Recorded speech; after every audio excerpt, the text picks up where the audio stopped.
पढ़ने वाला बच्चा, तू अफसोस न कर, तू गम न कर। अब जाने वाले ये जहन दे रहे हैं कि पता क्या चला, वो दोनों एक किताबें पीठ के लाद के लेके जा रहा है। उलमा की तवज्जो, और मैं बताऊं, आप गौर से सुनिएगा, एक किताबें पीठ के लाद के लेके जा रहा है, एक किताबें पीठ के लाद के लेके जा रहा है, दूसरा सीने से कुरान लगा के लेके जा रहा है। वो दोनों जाने वाले जहन दे रहे हैं, जो तू इल्म हासिल कर रहा है, कल क़यामत के मैदान में वो पीर पे लादा जाएगा। जो इल्म मैं हासिल कर रहा हूँ, ये रब का कुरान है, उसे सीने से लगाया जाएगा। सुभान अल्लाह, तकबीर, अल्लाहु अकबर, नारे रिसालत या रसूल अल्लाह, रस्मी दस्तार बंदी जिंदाबाद, नारे तकबीर, अल्लाह, नारे रिसालत। अच्छा, ये देखिए, तबारक भाई ने अपने बच्चे के लिए एक प्लान किया, और उस्ताद हाफिज कारी शरफुद्दीन साहब किबला के मदरसा हुसैनिया में उस बच्चे का एडमिशन कराया। लेकिन जब देखिए, दोनों बाप कितनी मोहब्बत करता है अपने बेटे से। एक जानते हो, मुबारक भाई को मैं मुबारकबाद पेश करता हूँ, तबारक भाई को, इसलिए कि भाई तबारक साहब ने एक ऐसा शजर, एक ऐसा पेड़ लगा दिया है।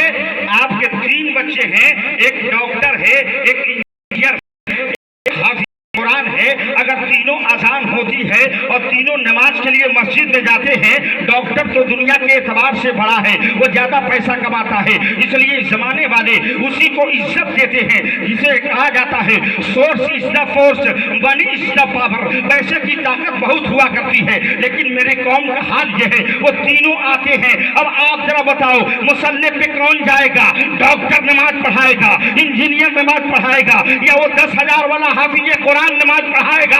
आपने जो काम किया है वो काबिले कबूल है। आप जानते हैं, अपनी नस्लों में एक हाफिज कुरान बनाओ, इसलिए कि जब तुम मरोगे, तेरी बीवी मरेगी, तेरा भाई मरेगा, तेरा मोहल्ले वाला मरेगा, तेरे गांव वाले मरेंगे। वो जानते हैं, आप चाहें तो आप कारी शरफुद्दीन साहब, मौलाना शहादत साहब, कारी सरफराज साहब, हाफिज जहीरुद्दीन साहब, आप इन लोगों में से किसी को भी गौर से सुनना, बड़ी पॉइंट वाली बात बोलने जा रहा हूँ। आपके घर में किसी का इंतकाल हुआ, आपने किसी को कारी साहब मदरसा हुसैनिया में फोन किया, मुफ्ती साहब आए थे, और आने के बाद से चाचा आपको अल्लाह सलामत रखे, मुफ्ती साहब आए थे, आने के बाद से आप मेरे घर में एक जनाजा है, उसे पढ़ा दीजिए। आप देखिए, मुफ्ती साहब आते हैं, जनाजे की नमाज पढ़ाते हैं। क्या मुफ्ती साहब से उस मरे हुए का कोई रिश्ता है? आप कहेंगे रिश्ता नहीं है, आप कहेंगे बस जनाजे के लिए आते हैं, और आके पढ़ा के चले गए। लेकिन जरा सोचो प्यारे, यहाँ जितने बाशऊर मुसलमान बैठे हो, इतने अकल वाले बैठे हो, इतने ब्रिलियंट बैठे हैं, इतने एजुकेटेड बैठे हैं, इतने वेल एजुकेटेड बैठे हैं, इतने अनपढ़ बैठे हो या पढ़े लिखे हुए बैठे हो, सब मेरी बात को दिल के तख्ती पे मुख्तार का पैगाम नोट करके लेके जाना।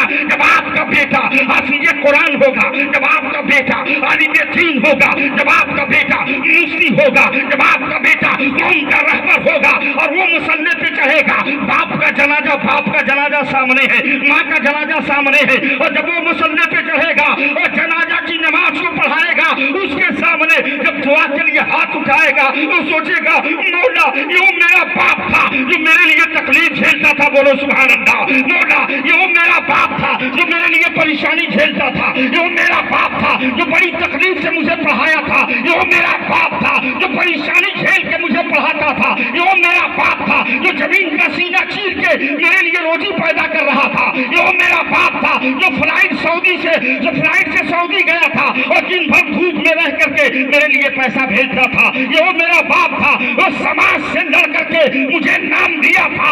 जानते हो प्यारे, जब बेटा परवरदिगार आलम की बारगाह में हाफिज कुरान होगा और उसका बेटा मुसल्ले पे होगा, बाप का जनाजा सामने होगा, हाथ उठाना उसका काम होगा और बख्शना परवरदिगार आलम का। सुभान अल्लाह, सुभान अल्लाह, सुभान अल्लाह, सुभान अल्लाह, सुभान अल्लाह।